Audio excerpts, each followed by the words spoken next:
આજે આપણે બનાવવાના છે પુલાવ. તેના માટે મેં અહીંયા બધાય શાકભાજી લઈ લીધેલા છે. તમે જોઈ શકો છો કોબી, કેપ્સિકમ, ગાજર, ડુંગળી, ટમેટાં અને બાફેલું બટેકું છે. અને ટમેટાનો પલ્પ મેં કાઢી લીધેલો છે. મેં અહીંયા 1 કપ બાફેલા ભાત લીધા છે. આપણે પુલાવ માટે તેલ ગરમ થઈ ગયું છે. હું પુલાવ માટે કોઈ ખડા મસાલા યુઝ નથી કરતી. એના માટે હવે તેમાં જીરું,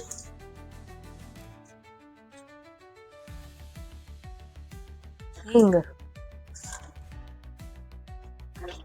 સૌથી પહેલા આપણે ડુંગળી અને ગાજર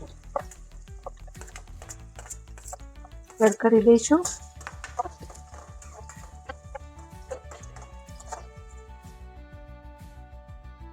ડુંગળી અને ગાજર થોડા સોફ્ટ થઈ જાય ત્યાર પછી આપણે બીજા શાકભાજી ઉમેરશું.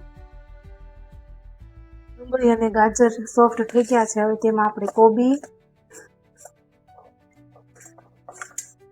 કેપ્સિકમ અને ટામેટાં ઉમેરશું. બરોબર બધું મિક્સ કરી લઈશું. ત્યારબાદ આપણે બાફેલું બટેટું એડ કરીશું.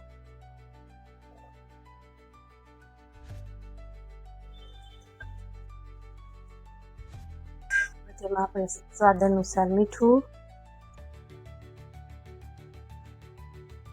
1 ચમચી હળદર,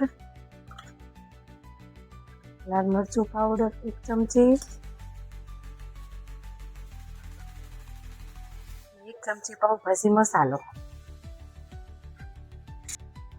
હવે આપણા શાકભાજી ચડી ગયા છે. હવે તેમાં આપણે રાઈસ ઉમેરશું.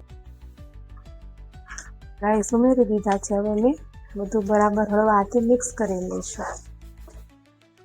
મારી પાસે પનીર છે એટલે હું પનીર પણ એડ કરું છું.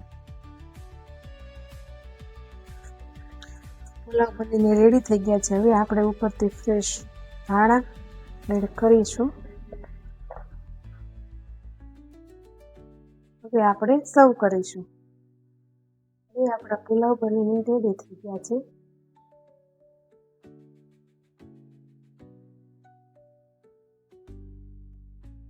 જોઈને બન્યા છે ને સરસ. જોઈને જ મોઢામાં પાણી આવી જાય તેવા.